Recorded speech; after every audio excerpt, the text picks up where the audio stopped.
اعوذ باللہ من الشیطان الرجیم، میں اللہ کی پناہ مانگتا ہوں مردود شیطان سے۔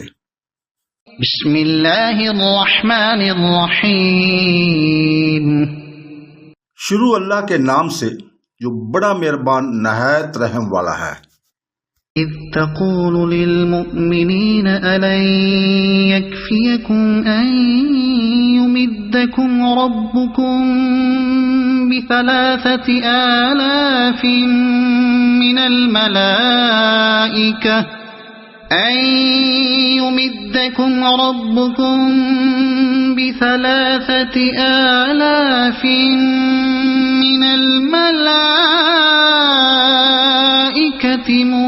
منزلين بلى إن تصبروا وتتقوا ويأتوكم من فورهم هذا يمددكم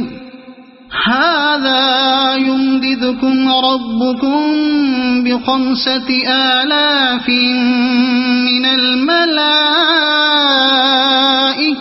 مسومين وما جعله الله إلا بشرى لكم ولتطمئن قلوبكم به وما النصر إلا من عند الله العزيز الحكيم ليقطع طرفا من الذين كفروا أو يكبتهم فينقلبوا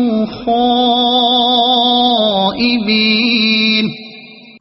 جب تم مومنوں کو تسلی دے رہا تھا کہ کیا آسمان سے 3,000 فرشتے اتار کر اللہ تعالیٰ کا تمہاری مدد کرنا تمہیں کافی نہ ہوگا؟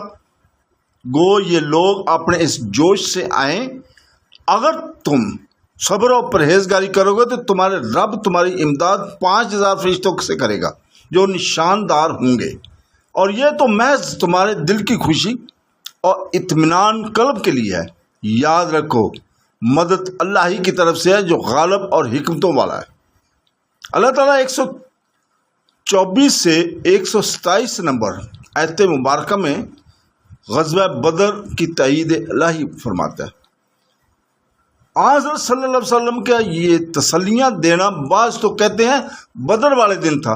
حسن بصری رحمۃ اللہ علیہ، عامر رحمۃ اللہ علیہ، شبی رحمۃ اللہ علیہ، ربی بن انس وغیرہ کا یہ قول ہے۔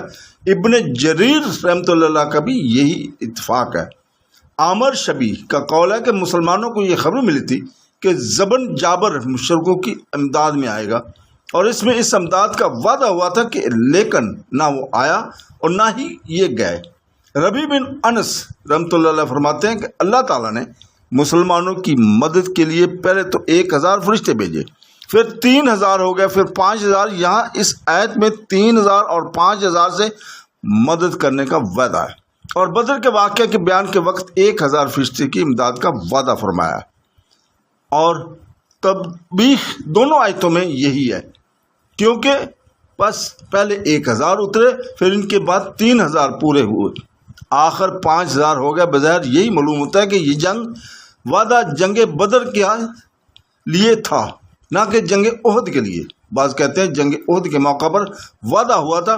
مجاہد، اکرمہ، ضحاک، زیری، موسیٰ بن عقبہ وغیرہ کا یہی قول ہے، لیکن وہ کہتے ہیں کہ چونکہ مسلمان میدان چھوڑ کر ہٹ گئے اس لیے یہ فرشتے نازل نہ ہوئے، کیونکہ ساتھ ہی فرمایا تھا کہ یعنی اگر تم صبر کرو اور تقوی کرو کہ معنی وجہ اور غضب کے ہیں، کہ معنی علامت والے ہیں۔